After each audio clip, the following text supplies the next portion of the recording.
আমি আজকে টমেটোর চাটনি করছি, খেজুর আমসত্ত্ব দিয়ে। তার উপকরণ হচ্ছে টমেটো তো টুকরো করে কেটে রেখেছি, খেজুর ছাড়িয়ে রেখেছি, আমসত্ত্ব টুকরো করে কেটে রেখেছি, চিনি আছে, নুন আছে, পাঁচফোড়ন ভাজা গুঁড়ো আছে এর মধ্যে। আর পাঁচফোড়ন ফোড়নে পাঁচফোড়ন দেবো, সেইটা নিয়েছি। এখন আমি এটা করতে যাচ্ছি। কড়াই সামান্য সর্ষের তেল দিয়েছি, দিয়ে আমি এই পাঁচফোড়ন দিয়ে দিলাম। পাঁচফোড়ন আর একটা শুকনো লঙ্কা টুকরো করে দিয়ে দিয়েছি। একটু নেড়ে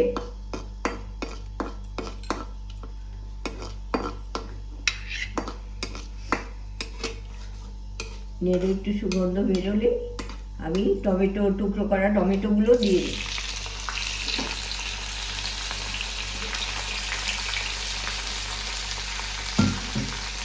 আমি একটু হলুদের গুঁড়ো দিয়ে দিলাম সামান্য, আর এখানে নুন আছে, একটু নুন দিয়ে দিলাম, তাহলে ওটা তাড়াতাড়ি মিটে যাবে টমেটোটা। নাড়াচাড়া করে ঢাকা দিয়ে দিলাম।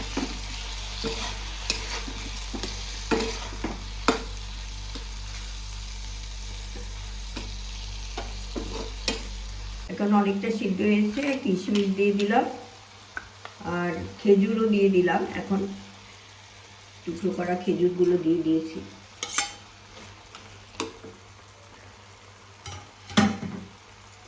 খেজুর দিয়ে একটু নাড়াচাড়া করে নিই।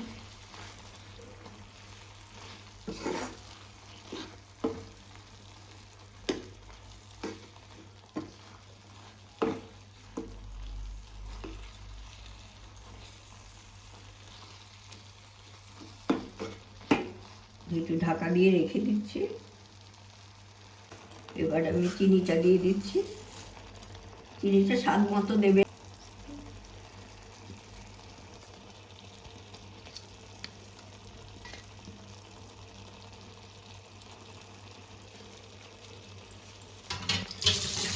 হ্যাঁ, এবার আমসত্ত্ব দিয়ে দিলাম, খেজুরও দেওয়া হয়ে গেছে।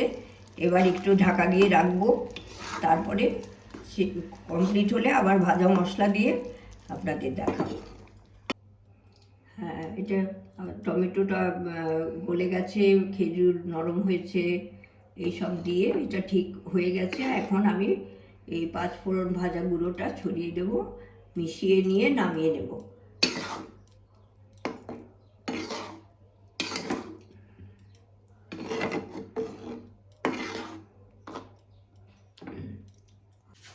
চাটনিটা নামিয়ে নিয়েছি পাত্রে। এখন ঠান্ডা হলে তারপর পরিবেশন করব। আপনারা এরকম করে বানিয়ে একবার খেয়ে দেখবেন, আশা করি ভালো লাগবে।